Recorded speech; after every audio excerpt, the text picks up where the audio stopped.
Well, it's time for sports, and my name is Abigail Sena Sosu. And as we prepare to honor the outstanding fixture of match day 23 in the Ghana Premier League, Kumasi Asante Kotoko Cup, they are returned to the pitch in a friendly match with a 4-1 win on Wednesday as Obedo Wusu, striker Yakubu Mohammed, Isaac Kwanta and Abbas Mohammed scored against Nacosta FC in the team's preparatory game ahead of the Super Clash on Sunday. The Porcupines played their first competitive game against our rivals Accra Hearts of Oak at the Barbara Sports Stadium in Kumasi for the first time since the July 12 fatal accident. The team started training barely 2 weeks ago with players who were part of the ill-fated July 12 incident.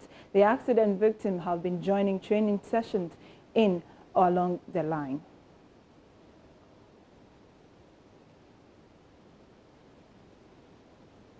Away from the Ghana Premier League and still in Ghana, contrary to cries by many boxing-loving people that the game is underdeveloped in Ghana and have lacked decent or worthy champions over the years, President of the Ghana Boxing Authority, lawyer Peter Zwenes, has stressed on the fact that boxing is still a very attractive venture and not dead yet, as a lot will put it. He was speaking at the inauguration of the new executive of the authority for the next 4 years.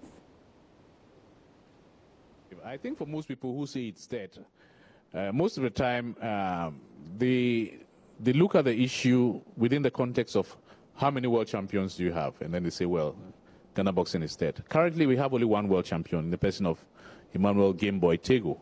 They look back and look at the eras of the DK Poisons and the Zuma Nelsons and the Nanya Konedus and Iquotis and Alfred Cotis and lately Joseph Agbeko and Joshua Cloten tell us boxing is dead.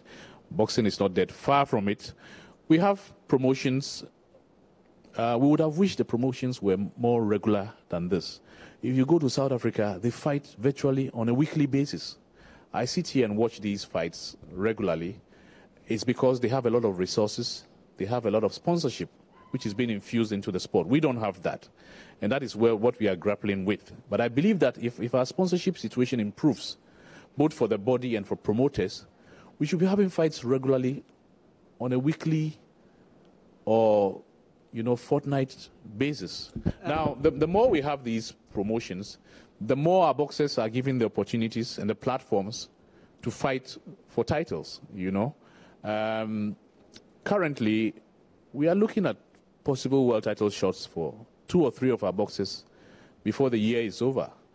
Richard Comey has been given another opportunity to fight, to be a mandatory contender to Robert Easter's title, having lost painfully and controversially if I may say, because I don't think he lost any of those 2 fights against Easter and Shafikov.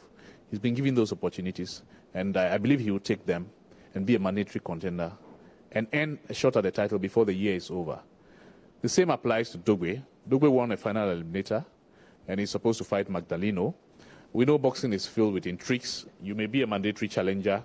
The next thing you know, the rules have been relaxed, and the champion is going to fight a voluntary defense, But we are hoping that, all things being equal, he will get a world title shot by the end of the year. Duke Micah is also knocking on the doors. And of course, Gameboy himself is defending his title against an opponent from the Dominican Republic on the 26th of August. And I believe after that, he might want to go into the WBA ranks itself and challenge for that title proper. So, for anybody to say that boxing is dead or dying, I don't think that.